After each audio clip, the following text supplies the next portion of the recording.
Chronicles number 11, the Troll Series 6.0, July 8th, 2024. Welcome to the Johnny Chronicles. Once again, I'm here to talk shit about the malevolent pieces of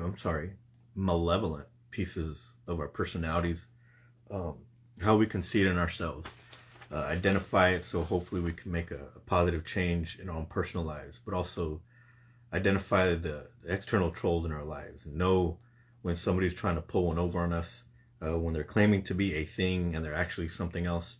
The hypocrisy of our modern lifestyle and all the different hypocrites that are creating chaos and preventing the progress of our society and moving forward together. The lies that we are not together, that we're divided. And let's get to it. Secondly, if this is not in keeping with your top 3 priorities in your life and you're watching this, then you probably have something better to do. Think about it real quick. If you got something better to do that's related to your ambitions or your goals, get the fuck out of here and go do it. If you set this time aside to do some mindless scrolling or to get a different perspective on any particular thing and you want to listen to this, welcome to the show. But what I'm trying to advise you to do is not waste your fucking time online. Next. So today we're going to discuss a few characters. This one was inspired by my son, Jasu Josue. We were talking shit about, he works for his grandfather, and his grandfather runs a restaurant. And in turn, my son gets the opportunity to run the restaurant a great deal of the time. And he was talking to me about employees. And of course, the employee was already on my list of trolls. So I started with that. But along with the employee, obviously, the employer is a troll as well.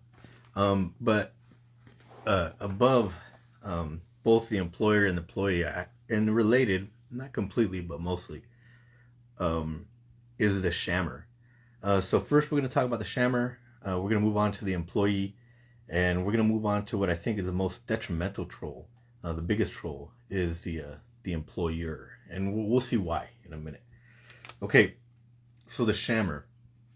Let me explain to you what that word means to me. Some people know exactly what that is, but it's not a term, at least that I've seen, is in common use. So the shammer is that guy or gal who's trying to get out of work at every turn. And one of the shammer's main characteristics is that frequently they can actually work harder to get out of the work than if they actually just did the task. And of course, it doesn't make sense to a lot of us, but that's how the shammer operates.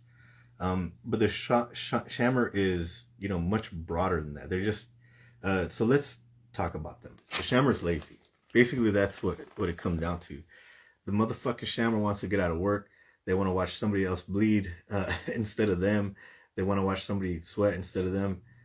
So that they can go do whatever they want to do, whether it's talk to the other employees and bullshit, or they run personal errands while nobody is looking, right? Because they'll quickly disappear and like, where's Joey, where's Jane?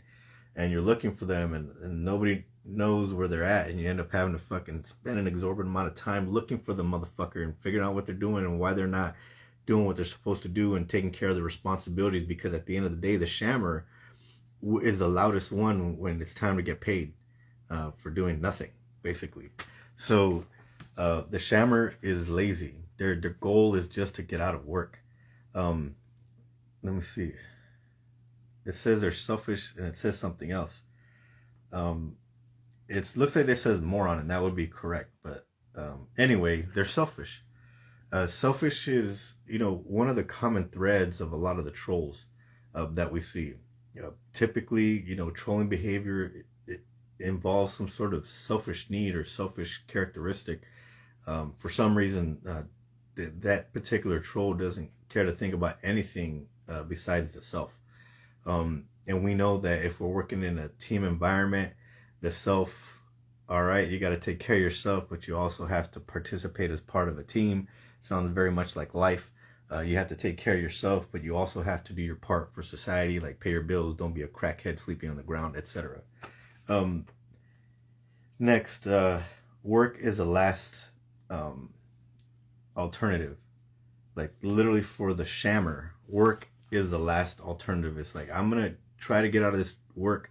I don't care if I have to work harder than the actual task itself. The last alternative is to actually do my job or do the task. Everybody hates this motherfucker. I mean, it's written right here. Nobody likes you. Cause when you disappear, you do something contrary to what you're supposed to be doing. Typically, you make it harder on the rest of us.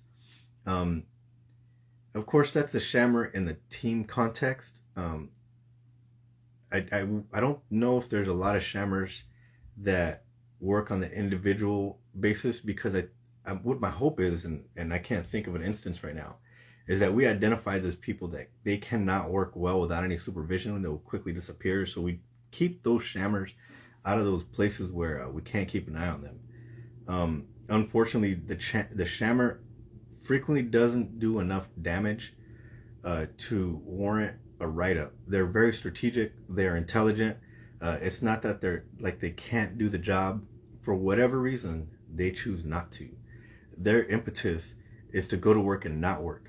And that seems to be their job, is to find ways to get out of work as opposed to just doing the work, which would be much more beneficial for them. Less effort, less mental overhead, less drama, and potentially, if you do your job well and you're there to get the job done, maybe more money. The shammer sucks. I hate these motherfuckers. They're related to the delegator. We'll get into it. Next, the employee. So the employee can be a very big troll, especially if you have good management, you have a good team environment. The employee isn't always a shammer, but they can be a shammer. So the employee is related to the shammer. You have to be, no, you can be part of management and be a shammer. But at the level of the employee, you know, that employee only affects them consequentially themselves.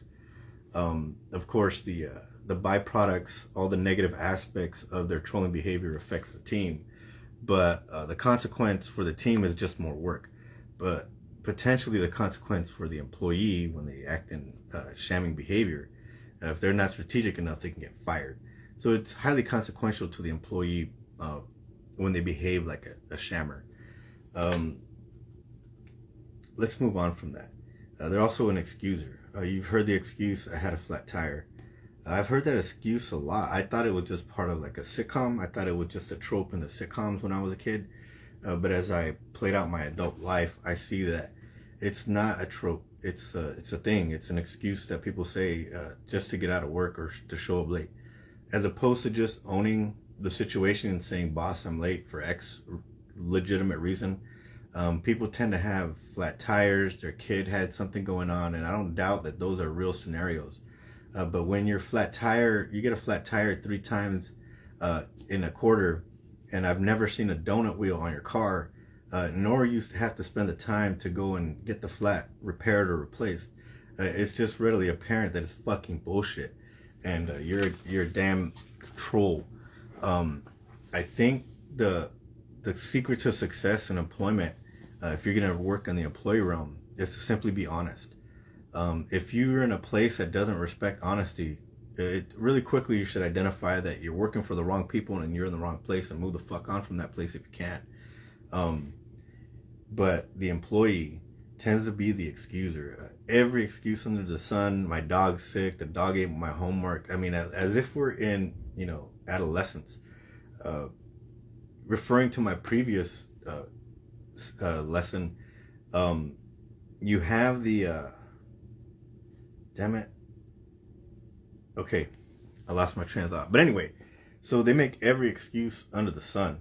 They're also related to the drama people. The employee is great for creating chaos amongst your team. It could be a man or a woman. Like there's no, again, you want to pin the hat on certain stereotypes as being the drama queen or drama king, but it's sex irrelevant. That it's a funny one to me, because people tend to use the term drama queen a lot when assigning a label to the person. I think we should start to use, including when they pin that label to males, they call them a drama queen as well. I think we should go ahead and just call them a drama king, because in my book, that just seems way worse. Like in the game of chess, the king trumps the queen, although the queen is very powerful, and maybe more powerful. Who knows, right? I'm not into chess, but there's some philosophies about that.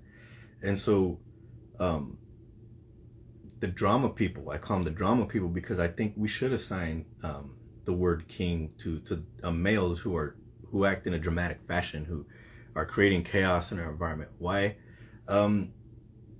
It's my opinion that the expectations us guys should set for ourselves for behavior should be a little bit higher level of maturity, simply because we have the reputation for already being immature.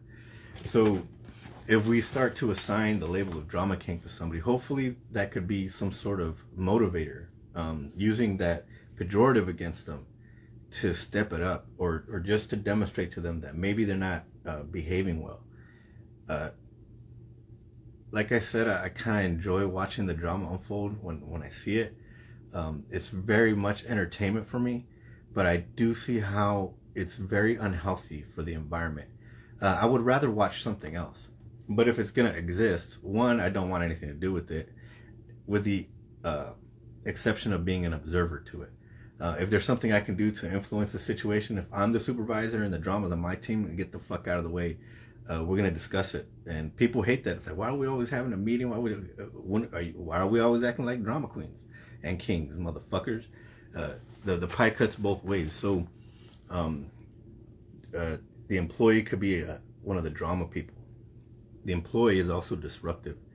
When you're trying to get shit done and you're counting on team collaboration and everybody to do their task in order for everybody else to accomplish it, for example, washing dishes in the kitchen when you're working a restaurant, if the dishwasher isn't on top of it, you might get to the point where you need a certain tool, whether it be a pot, a pan, a spoon, whatever. If you work in a kitchen, I assume you know what I'm talking about. And it simply isn't available because the dishwasher isn't on his or her game. And I'm not talking about the dishwasher who gets behind because they get, a mountain of dishes piled on top of them and not enough people, too much chaos in the kitchen, throughput is through the roof for customers, but my ability and the machine or whatever system you give me to wash the dishes is not capable of that type of throughput. It's not what I'm talking about.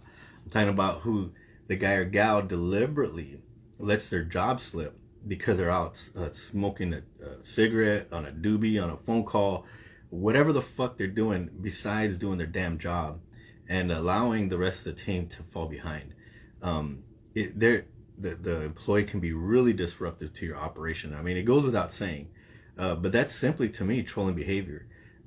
If the supervisor or organization has done a good job of delineating what the person's job or task is, what the priorities are at any given time, whether it's short-term or long-term, you have to give those employees that feedback. You have to manage, right? So that's not to let them off the hook. If you don't get management, you don't get managed right, like you've probably been there more than a day, probably know what you're supposed to do. But those things work in concert. So when an employee has been duly informed by their own mental thought process and the supervisor and or management, and they don't do their job, that is very disruptive, especially when you run into low density skill sets where there's only one person of that skill to be able to do that job. That's why cross-training is so important. Of course, some people don't believe in that, but that's a strategic error in my opinion. Anyway, when you don't have the backup, when you don't have a fallback plan to replace that skill, the employee simply becomes disruptive, and they can use it as a tool or weapon against the employer, because now potentially I can choose to be disruptive at the worst time possible. If I don't get my way, it's a way to extort raises, I'm sure, a way to extort unwitting supervisors for certain things, etc. Of course, if you get a supervisor who doesn't know how to manage that type of personality. So anyway, the employee can be very disruptive to your operation. Next, you got quiet quitting. I don't know. I kind of understand the mentality of the quiet quitter these days, although they're probably still a fucking troll. So what happens is I'm working my ass off, the legitimate employee, the worthy employee, busting their butt for the organization, trying to stick to the SOPs, trying to stick to deadlines, trying to understand what the throughput requirements are, trying to understand what the products are that need to be delivered, when they need to be delivered. They're trying their fucking ass off. They show up on time, if not early. They stay till the end of their shift, if not late. Frequently both. But then when it comes time for raises, the manager or supervisor asks, well, what the fuck have you done for the company? Let me see. How about just show up on time? Which is really a challenge. We already spoke about the shammer, or I'm sorry, the excuser. That's the same, in the same category as the employer. The employee. And the excuse, they use any excuse under the sun to get out of work. It's the antithesis of the quality employee. So you have people who are working and checking all the blocks that indicate that they're a quality employee, but now I can't get a raise, or all of a sudden there's a budget shortfall, or all of a sudden we can't do raises, or we can't elevate raises to the same rate of inflation. Even though our company still made record profits, that means that you had the money. It means exactly that. You made 20% more last year. You beat inflation, and I know I'm using simple math. It doesn't fucking matter, does it? You beat inflation by 12%. The fuck you talking about? It's greed. It's nothing bigger than that. But you got the other type of quiet quitter. So I'm not talking about the legitimate employee who's busting their butt, giving an honest effort. I'm talking about that quiet quitter who says, well, I'm not going to do anything at any time unless I get paid for it. And what happens there, it's very peculiar right now, because you have the quiet quitters who legitimately said, okay, you won't give me a job, I guess I ain't going to fucking put in any extra effort. But that gives the shammer or other types of personalities in your workforce license to behave in that same manner. And they have a point. Why would I put in the same effort Joe did just to watch him get shit on? So you could do it to me too? Nah, sorry, man. You ain't getting that way. The employer has set up that condition, that cultural condition that says you could try your ass off, but you may or may not get the raise. Or we won't get to the employer yet, because he or she's next, or it's next. But the employer sets that condition up for themselves. And worse than that, they could say, well, Joey tried his ass off and John tried his ass off, and John got a raise even though he's been here less time, and Joey didn't get a raise even though he's been more time, and they both have equal output. Joe's his cousin, the supervisor's cousin. I see what's going on. So you got nepotism, you got favoritism, you got all kinds of isms that facilitate the quiet quitting phenomenon. And I kind of don't blame people for doing it that way. However, it opens a door for the troll type of quiet quitter, the new guy who's showing up and he doesn't want to do anything extra. Let's say you do have a good organization where everybody's, the system is fair, quote unquote. Everybody's putting in their time, everybody's doing their job, but Joey's not going to do more than the bare minimum. Sorry, man, you're gonna, because what happens is, again, like the shammer, when it's time for raises and promotion, the quiet quitter says, I did my job. That's all that's in the job description. That's all my supervisor briefed me on. Those are all, I met all the responsibilities and expectations according to the duty description. Okay. So did everybody else, and then they did more. And so that's why that justifies giving them a bigger raise than you. Matter of fact, you don't get a raise because you're here to, your duty description also says to help us improve processes and systems, streamline, make them more efficient, improve X product. And you haven't done any of that. You didn't meet all the expectations outlined in your duty description. You met the bare minimum, but that doesn't really mean nothing to me. You ask your kids, hey, you need to do the bare minimum in school. We don't send our kids, I hope you don't, to get C's. You want them to strive for something better. Why? Because it makes them a better, more educated. It may not make them a better person, but it does make them smarter. It gives them better opportunity, right? If we're trying to get our people, our families or whatever, to execute in a better way, to make themselves a better person, smarter, etc.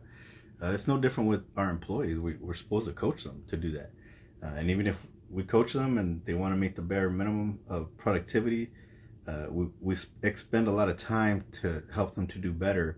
And if they still want to be the quiet quitter, they can. It's up to them. I guess we can't fire them for that.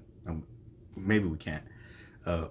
But they shouldn't have the high expectation of getting that 8% inflation adjusted pay raise like everybody else. Sorry, dude. You get 5%.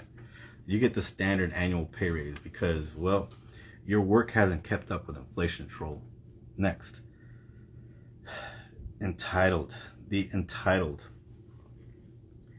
Those are all related to the drama people, the shammer, the excuser, the quiet quitting. It's all the same, right? Because regardless of their behavior, they still feel entitled to the raise. I showed up on time every day. I did my job. It's like, okay, but you're barely of any value to the organization. As a matter of fact, if we had the choice, we would have fired you and replaced you with somebody else. But because we're trying to operate in an ethical fashion and we don't have a reason to fire you, we're keeping you on. We're trying to teach you, coach you, mentor you to improve your game and to step up, but you refuse to. No, and now you're demanding a pay increase. Matter of fact, one is the same one that the other guys and gals got, who did way more work than you. I'm sorry, you're not gonna get it. Fucking troll. And they'll kick and scream. They'll go to HR. They might even file a lawsuit against you, and they might, at that point, pull all the different cards and read between the lines there that they can pull. But it's not just related to that. They can pull the race card. They can pull the discriminatory or the disability card. They start to pull all the different cards out of the deck, regardless of the fact that they have no work history to stand on, but still make the demand. And sometimes businesses capitulate to this type of person. Why? Because it's a huge expense to fight it. Because depending on the state you're in, workers have rights, employees have rights, and sometimes that could reach or lead to lengthy litigation or some type of mediation, and it's a big time sink, right? Time is money to any organization. And when an employee is becoming a time vampire, energy vampire by being a troll, sometimes it's easier just to give in. And if I was the employer, I would hope that I would have the capacity to withstand that type of abuse from the troll, instead of ever giving in, ever. And because the troll doesn't deserve the raise. And that's the employee. So if you're an employee and you're behaving like shit, if you know you're not earning your keep and you're still demanding all that stuff, you're a troll. And if people treat you like a troll, it's probably for good reason. Next, the employer. So the employer is way more destructive than the employee troll. The only way an employee troll wields any type of real power is through the formation of a union or some type of representative organization like that would have their back if they had any type of grievance. Of course, those types of organizations are off-putting because frequently they become a troll. And the unions, they're on the troll list. They become a troll and really are asking for the world from the employer, and with really no return on investment from the employee. And so you can kind of maybe see how some employers are anti-union, etc. And some of them are using it to be a troll because they don't want to pay their employees, and other times they have legitimate reasons to fight off organizations that represent the employee, simply because of the types of abuses that they can inflict. But also, hey, we already have a good benefits package. We have a fair, comprehensive health plan.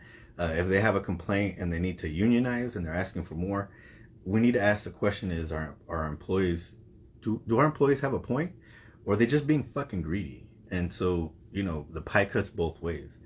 However, because the employer, more typically than not, wields so much power over the entire labor force, and I'm talking about as a nation, collectively, corporations and companies, and I'm not going to talk about corporations, I'm just going to talk about employers in general. We've already addressed the corporate troll, which is way bigger than the employer, because it's a different context. The employer is worse than the employee. They simply affect more lives, and therefore they're more detrimental to society. The first part of the employer, the first trolling behavior, is greed. You have those employers, I'll use a restaurant as an example, who pool their tips, and that opens the door to all kinds of trolls. The shamming troll, the excuse troll, the drama troll, all that kind of stuff. Because now, since I have an equal share of the tips, why do I need to work harder when Joy over there, he's fantastic with the customer. He's a wordsmith. He has lots of charisma, and he knows how to earn the tips.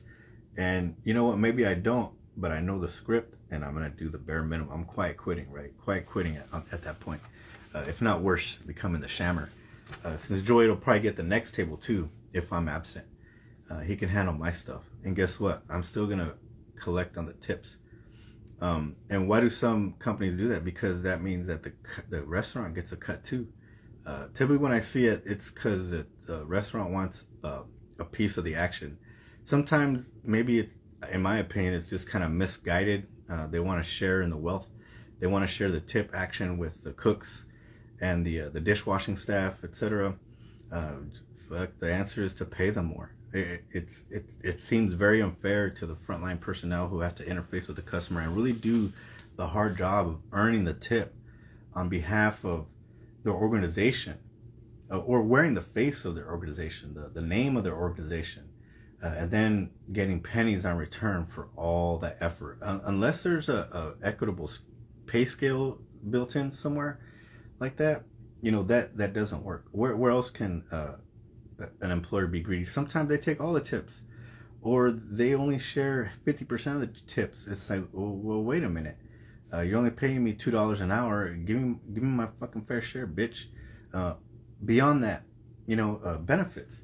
They make the cheapest benefit packages available. They don't, because it, in some cases, depending on the size of the employer, that might make sense.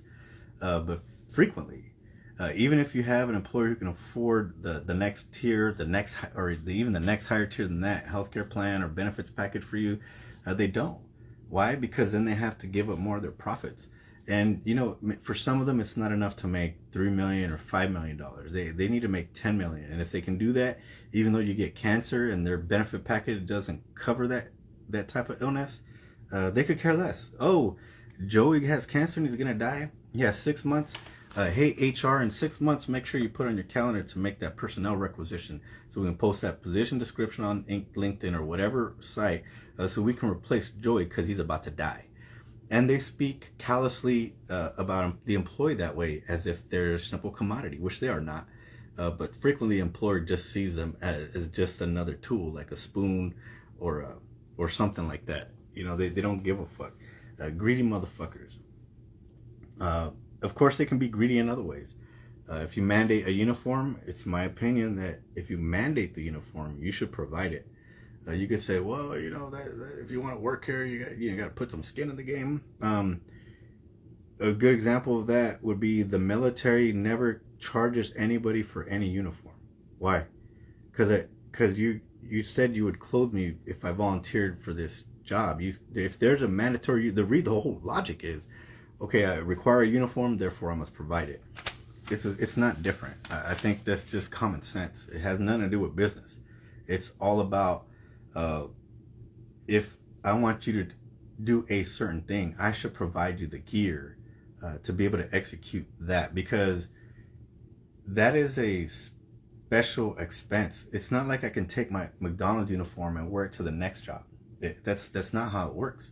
So, that's why we changed to a more neutral clothing line, so that you can also wear your work clothing with your personal clothing. And now we don't have that. Fuck you. I'm probably not gonna buy that cheesy shit anyway. So give up the damn uniform. Stop being so damn greedy. Fucking employers, man. Next, how are employers a troll? They serve as a brainwashing machine. And what do I mean? So you could look at the huge tech companies. I won't name them. Just fill in who owns social media and fill in your own names right there. And you can, in my opinion, start to see how their organizational culture serves as some sort of brainwashing mechanism. If you don't adopt the organizational values and organizational mindset as your own personal values set and mindset, then there is a conflict of interest or some sort of problem there. And you could get fired. And we've heard the stories about people propagating a personal opinion in a place or location where that is available for the employee to do just that, and still see people get fired for having differing opinion about how certain things are going, certain societal issues, again, that are permissible on platforms provided specifically for the employee to do that. But the minute you express yourself, you're on the outs. Now you're on the outside looking in. You've been ostracized. You've been alienated. You've been put on an island by yourself because you're different, or little do they know that frequently what happens is not everybody has the courage to express themselves openly, even though they're allowed to. Why? For just that reason, because they don't want to get ostracized, or worse, those people have been fired just for doing what the corporation says is okay. And so what happens there is, well, either you're in or you're out. And if you don't start to believe like us, then find somewhere else to work. The jobs available for certain positions and certain skill sets, when you go to the next employer, because I could just quit and go somewhere else, but guess what? They got the same bullshit going on over there. So what fucking difference does it make? If I don't adopt the mindset, I have to do something else. Either build my own company or find some different task to do. Find some skill set that isn't related to this bullshit that you have going on over here. And I'll be specific about that. I'm talking about like woke culture, and it works on the opposite spectrum. Oh, you're not conservative enough, whatever. And there tends to be right now a problem with employment related to that. The fucking the corporation should not be a brainwashing machine. Matter of fact, they should try their best to, yes, bring people in and let them express themselves, but also, hey man, leave some of that shit at the door, because it simply does make it easier to work if people are willing to leave certain things at the door before they come in. And if you're gonna make things permissible, then you have to provide a balanced and fair and objective reaction to all the different ideas. It can't just be one or the other. We can't all subscribe to the same belief system. As much as we want everybody to get in unison in any particular thing, and yes, we have an organizational culture, but people are people, and they're entitled to their own personal belief structure, as long as it's not hurting the company or anybody else, which is largely the case. You're just being a fucking employer troll. You're a fucking troll. What other types of brainwashing machines on there? The military, I'll be honest, right? I was in the Army, and so I just had to accept that if I adopted their philosophy, their belief system, their values, because I didn't see it as bad, right? I didn't. Like, you could, if you haven't been there and you haven't studied it, shut the fuck up, because you're offering an uninformed opinion. I was there. Yeah, there's a brainwashing component to all that stuff, but I don't see it as a negative. The Army made me a good person. What are the 7 Army values? There's a acronym: leadership, loyalty, duty, respect, selfless service, honor, integrity, personal courage. Those are not bad words. Those are all words that, matter of fact, take them out of the military, and if you use them on the civilian side, you use to live your life by, as long as you take the good parts of it, not the negative, right? Gang members can be loyal too. Take the positive parts of it, and instead of taking the negative aspect, your life can improve. I'm not making that up. I happen to believe that that's true. So there's a level of brainwashing that goes along with employers. And if you can get the people on board that are willing to do that, I guess that's great. But you got to be careful what those beliefs and value systems are. And just like some of the techie types of employers, you got to be careful that you're not spreading a poisonous philosophy. And I think we're finding, and of course you have to run the exercise sometime to get to that conclusion, that a philosophy is poison.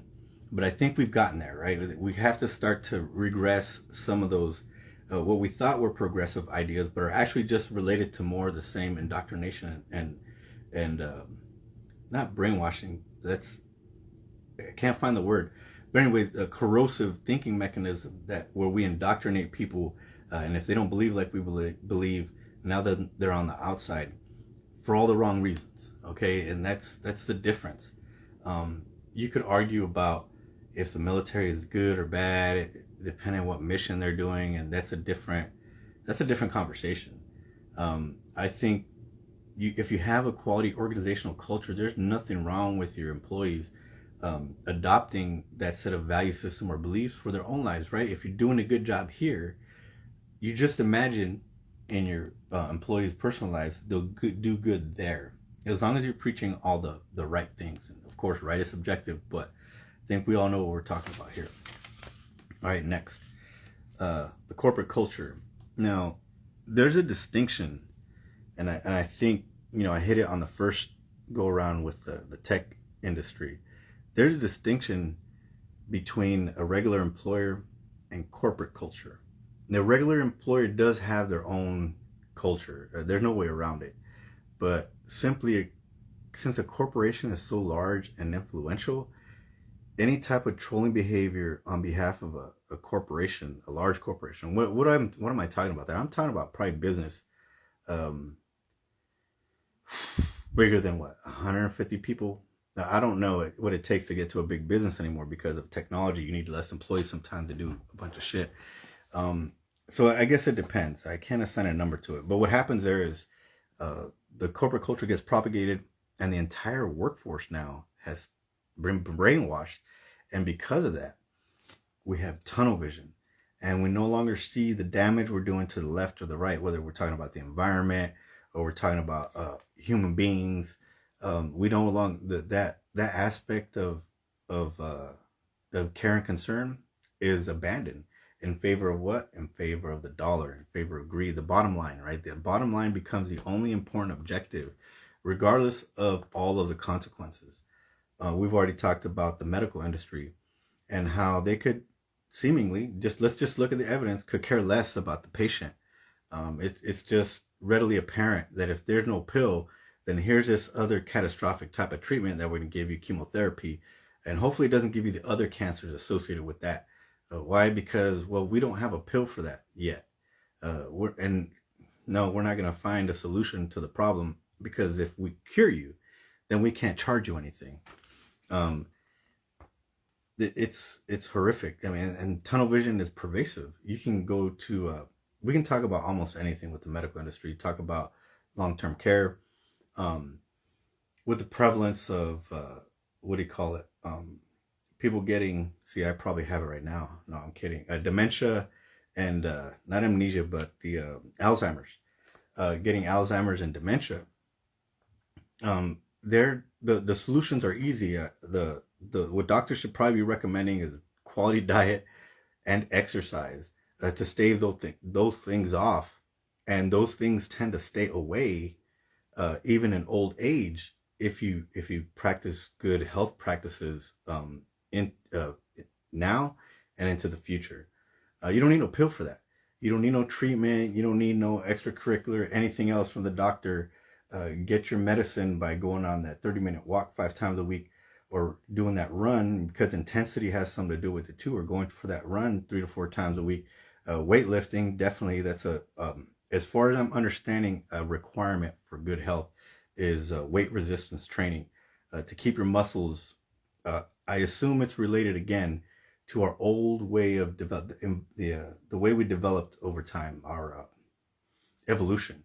It's related to running around all day long looking for food or lifting heavy shit and working in the camp during the time of during our tribal times.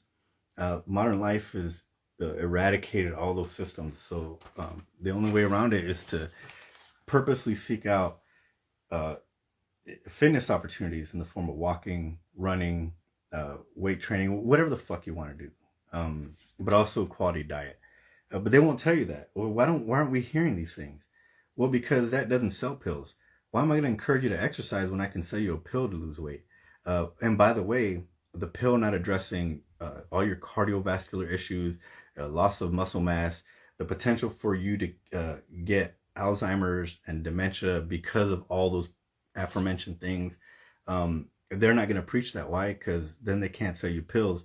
And then later on in life, when you go into long-term care, their only job or mission is they don't give a fuck about your Alzheimer's or dementia. They just want to keep you alive so they can keep charging you. So they can keep charging for that room. So they can keep charging for all the supplies and the employees that are required to provide that long-term care for you. They can give a fuck if you have quality of life. They'll say so. They'll say as much. But if I cared about your quality of life, I would get your ass up. I'll get you out of bed. I'll take you for a walk. I don't give a fuck if you don't like it. This is what we're going to do to help you to get healthy. Nope. That's an individual choice. Why don't you give us the individual choice to not take pills? Well, why aren't you pushing that? Why? Because you can't sell it to us. And so it's all profit driven. It's all greed driven. These corporations get the tunnel vision in the organizational culture. And at that point, even living things become expendable, specifically the environment and the people. I'll stop belaboring that point. Corporate culture is the only way to live. So the minute you step out the bounds or step out of bounds, you're fired. You're no longer living up to company expectations. You're working outside of our business goals and objectives.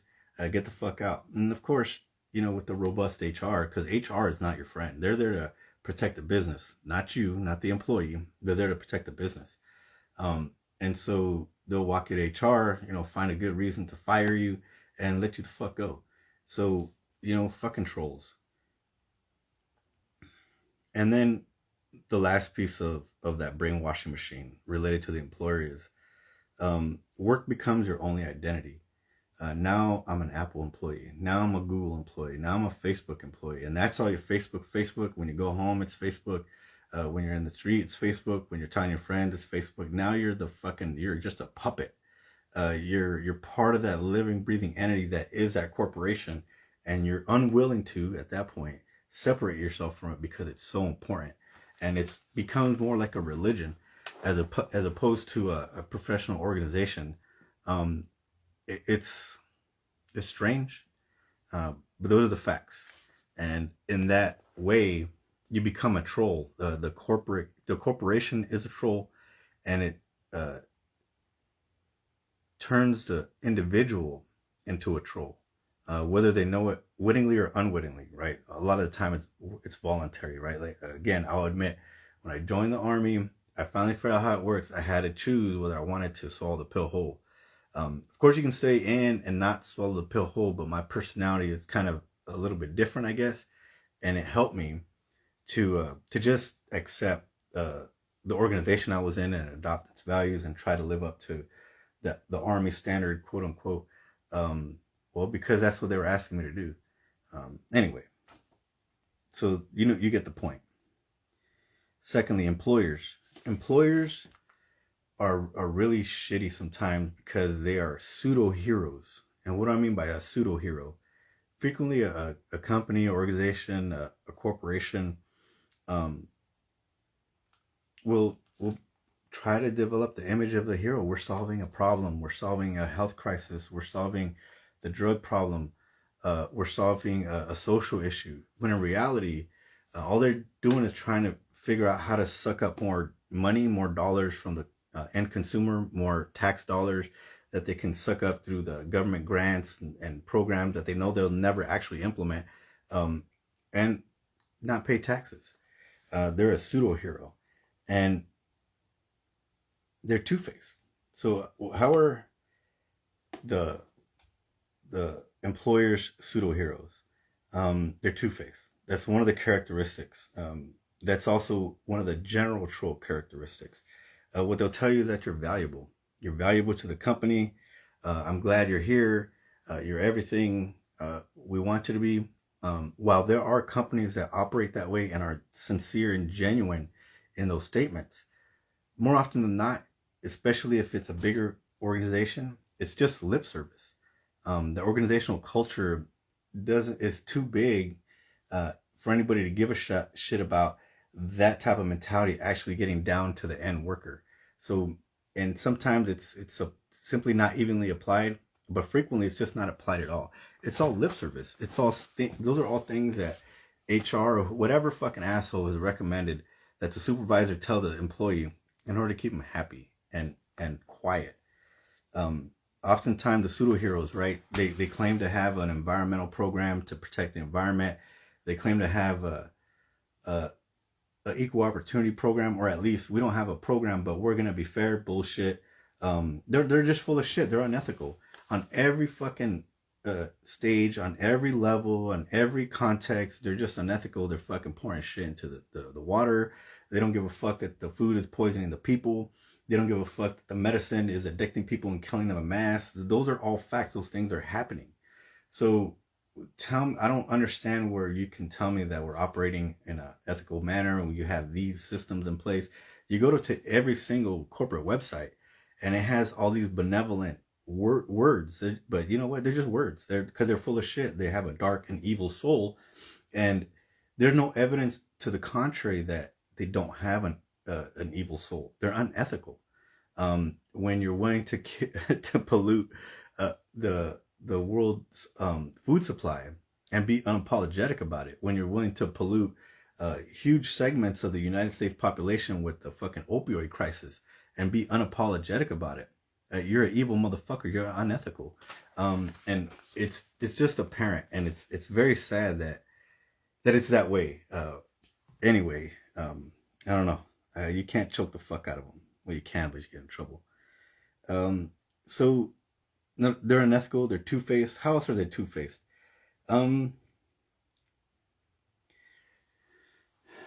So you're working there. You're working hard. You're getting your tasks or your projects, and you're getting paid. You know, your 6 figures, maybe, hopefully, or high end, close to 6 figures.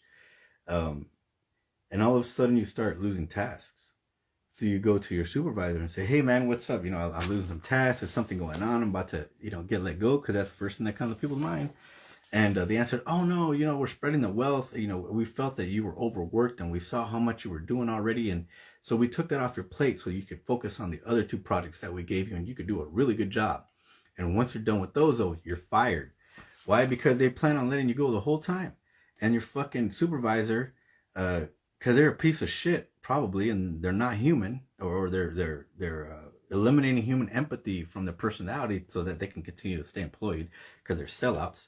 They're sold to the corporation against the tribe, right? Because there's more of us, there are more employees. There's simply more people than there are employers. But they're just, again, they're brainwashed, full of self-interest, and they won't let you know that you're about to be fired, even if you ask the question directly. I call it the ease out. Not trying to paint any other type of picture there. And it's fucked up. They're two-faced. "Oh no, I'm not going to let you go." And as soon as your projects are done to probably the same standard you've always executed because they told you your job is safe, now you're fired. Because you got the work done that we needed to get done, and we knew we were going to get rid of you anyway. We have our quality products. We have our quality projects, and we don't need you anymore. Bye. Don't let the door hit you on the way out. And even if you have a severance package or something like that, that's pretty insulting at the end of the day. How about you fucking tell me the truth? Tell me I have a month left. Tell me you want to close my projects. And maybe that's a dangerous way to do that. It's not. You could argue that it's not beneficial to the employer to give an employee that type of heads up. But if I sugarcoat it, which if I'm a good employer, which I will do while being honest at all times, yeah, we have this severance package. You meet your benchmarks, and we will all be straight. And by the way, we're going to help you find the next job. We wish we could keep you, but budget cuts, like, this is the financial reality of this company, and but blah blah blah blah blah, right? But who's going to do that? The people aren't that important to them. Next up, the layoffs. Same fucking thing. There are rumblings in the organization that we're 5 of us or 100 of us or 1,000 of us. The latest layoffs have included thousands of people, and latest rumblings are that people are going to get fired. Oh no, that's the media. Those are all rumors. No, you don't have to worry about your job. 2 weeks later, the jobs report comes out, and not just the jobs report, but whether or not the interest rate on borrowing money is going to go up or down, and it goes up or stays at the same rate. And it's like, oh man, can't borrow money to keep him, or the workforce, or however the fuck, whatever reason they make up to get rid of people, and you get let go en masse, the layoffs, and they don't want to give you a heads up, and they'll say, oh, they'll tell the media, we're giving these people a good benefits package, blah blah blah blah. Motherfucker, you could have given me a heads up. But frequently they won't do that either. They're fucking selfish. They're maniacal. They don't give a fuck about you, but they still expect your 2 weeks courtesy when you're on your way out, which I'll never understand. I understand how in the past that was a common courtesy, but I would like to say employers played safe back then, played fair back then, but I don't think that was the case then either. I think the American workforce has taken a long time to finally wake up and come to the conclusion that these people have no good interest for us. We are not working in our best interest on any level, including at the employment level. Again, there are exceptions, but I'm always challenged to find the exceptions. Why? Because there's so few of them. Most organizations operate in a sadistic manner. Why? Because it's not about the stakeholder. It's always about the shareholder. By law, they're required to maximize profit on behalf of the board, the shareholder, because the corporation of the company is a living entity, is a person. Fucking bullshit. But that's how it works. That's reality right now. The money is more important than people, feelings, the environment, life, or anything else. It's the money is more important than all those things to those folks. So they're two-faced motherfuckers. Next. Employers paint themselves as the champions of free market economy. I'm a fan of the free market economy. I just happen to think that at this point, it's gone off the rails. There's been no thought or any type of ethics or really morality revolving how we operate the capital market system. If you look at the environment, that should be everything you need to know. Matter of fact, we have a way better example now. If you look at the human condition in the Western world, the modern society, we are so unhealthy. And why is that? Because although we have choices, the marketing and all the things that are trying to influence us to eat a certain way or behave a certain way are simply steering us to negative sources, whether it's bottled water with microplastics in it, whether it's super highly processed food, ultra high processed food that has might have a little bit of nutritional value. However, it's detrimental to your health because it has so much bad stuff in it. The chemicals that are in it. You still have, for example, Fruit Loops has to put a warning on the label in the United States. Why? Because it has chemicals in the Fruit Loops that is simply banned in other countries. And so while in other countries they say just don't put it in the fucking cereal, no problem, no warning label needed, in the United States they put a warning label on there. Frequently it could be any fucking reason to put a chemical in the thing. As long as it's legal, they'll put it in there if it helps their stock somehow. And in the case of Fruit Loops, they said, well, we can't remove it in the United States because kids like to eat bright cereal. Okay, Okay, the dyes that they use and they put in the cereals simply make it look different, make it look better, make it look more visually appealing. But again, that's part of the problem. We're making it look visually addicting, right? It's something is aesthetically pleasing. You want to look at it a little bit longer. You like to look at it, and if it captures your attention, and then maybe you could put it in your mouth like a piece of fruit. You know, they're trying to replicate nature, but instead of putting an apple in front of you, they put the ultra processed food in front of you, and it kind of takes on this it's a replacement. It serves as a proxy, and they pull the old switcheroo in because although we're really good thinkers, our minds sometimes are simplistic, and in order to lure us to get us to eat something, it may not be that difficult. And it's that easy. Look it up. They got the addiction scientists that work on their behalf to ensure that they understand all these psychological things so that you can put their poison product in your mouth and not question it. Next, they're champions of the free market economy, but they don't want you to give you fair pay. They don't want to pay the man or woman for their labor. Matter of fact, they want to get away with paying them nothing if they could. If you go rewind 200, 300 years, they were actually not paying the people. They had slaves, slavery, and I forgot what they called it after that. Basically, once Abraham Lincoln signed the Emancipation Proclamation, they provided African Americans freedom, but no mechanism for support after that. Every single slave was starting from zero.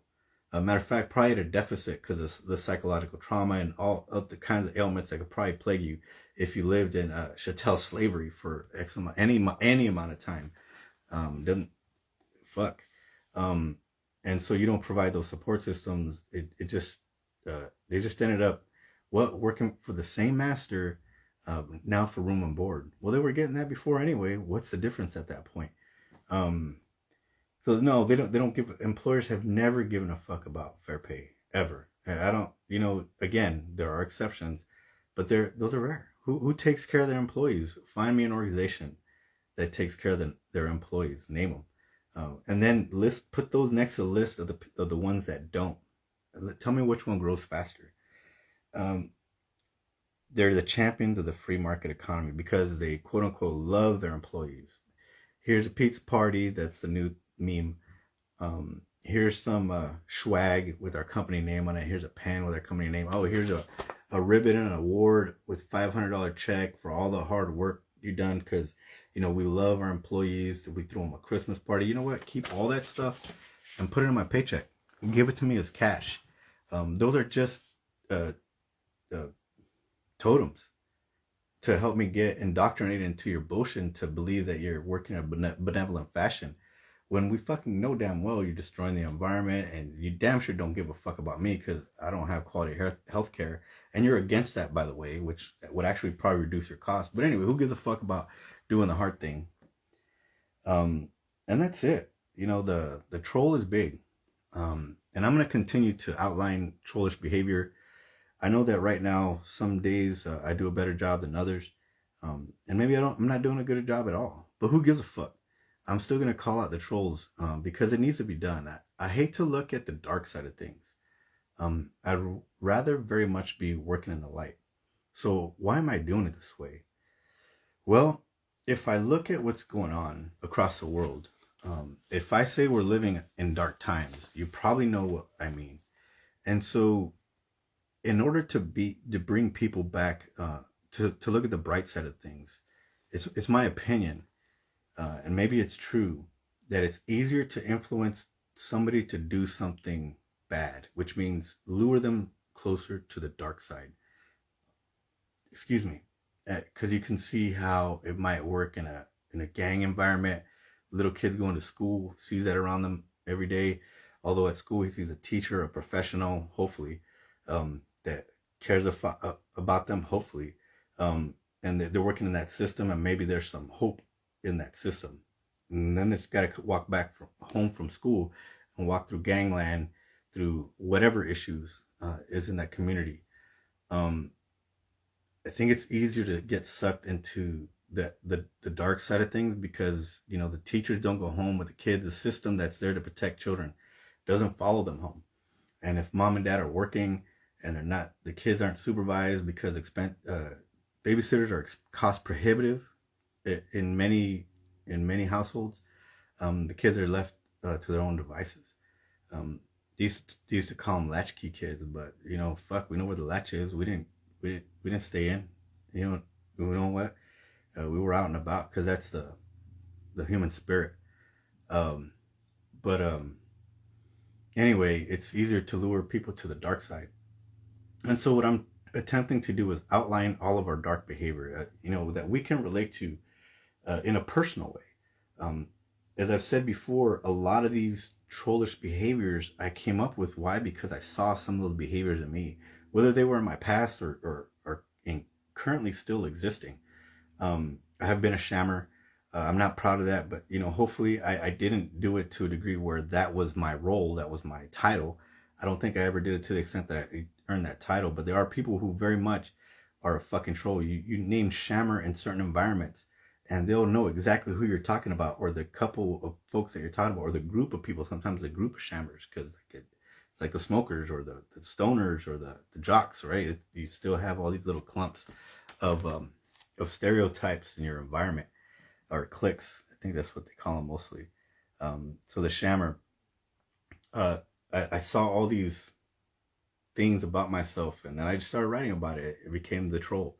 And the reason I went on that rant is because I'm tired of the trolls. You can't even have an honest conversation with anybody without them trying to strawman you, simply just calling you names for having a difference of opinion. People will say, "Oh, you think you're fucking smart." I was like, "Well, goddamn, I am. Is there something wrong with fucking bringing intelligence into a conversation?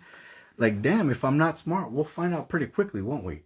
But we can't even get to that point. We can't get to the point to resolving our differences because our trolling behavior frequently just gets in the way. Straw manning, arguing, yelling. I mean, that's the new one. Not new one. That's to me, the most problematic one is like people start talking and then the other person just starts yelling.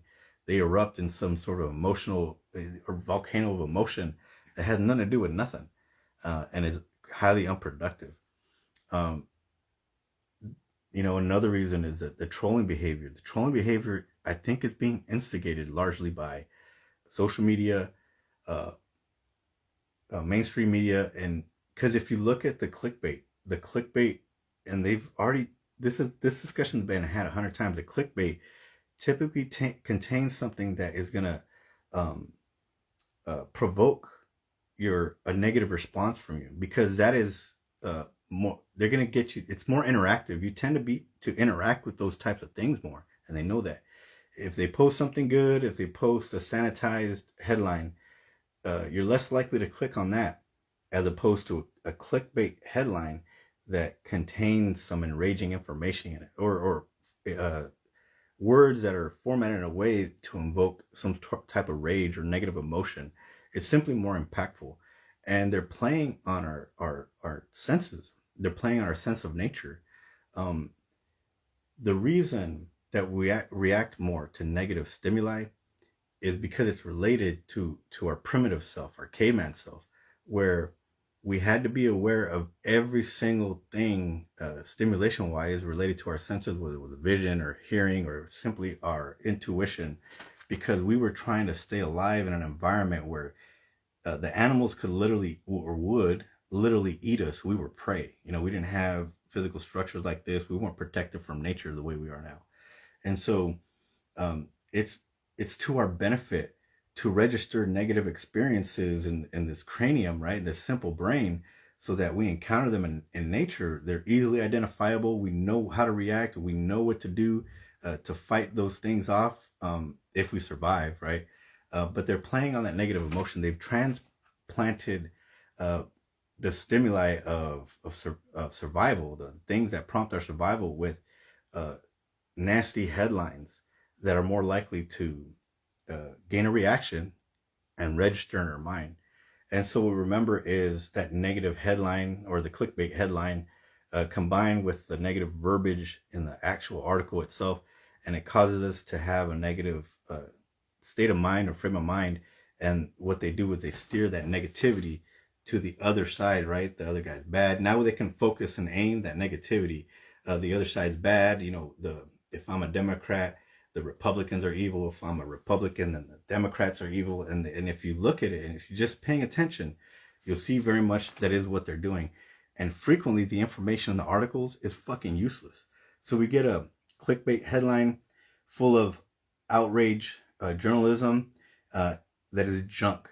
And we wonder why we're in the position we are today in our societies, where our governments are not functioning, our corporations aren't functioning on any level congruent with a healthy society, and in turn, healthy society in turn by itself is becoming unhealthy, and that's my concern. I think there's a way out from this, and it takes us. The government's not interested in fucking, maybe it's not their job. Corporations, the people with the money, the people that can steer society, social media, mainstream media, they're not concerned. All they want for you to do is click on something so they can make more money. It's up to me and you. And I'm here to outline the trolls so that you can outline the trollish behavior in your life and you can put a stop to it. Why? So that you and I can talk, right? I'm going to work on me. I'm asking you to work on you. A lot of the work on the self is really related to being able to create different facets of your personality to interface with other people, right? I think that's what I'm learning, is that we work on the self, not for selfish reasons, because most of us aren't going to live in a cocoon insulated from the rest of society. Most of us want the personal interaction. We want to reach out to family. We want that stuff. It's normal. It's related to our tribal culture. Our tribal instincts, our tribal upbringings from way back in the day. And in order to better interface with your neighbor, in order to better interface with your family, better interface with the casual passerby on the street, you do have to work on yourself. You do have to work on understanding what nuance is and what people are and what inferences are, and learn to accept the differences. And what's going to help us do that? Well, again, the mental cycles and thinking that we gain by eliminating the trollish thinking is going to help us come to that end. At least that's the hope. So I hope you're having a good Sunday. I hope I'm doing a good job with outlining the trolls in this little troll series here. We're going to continue on until I exhaust the list. Have a good day.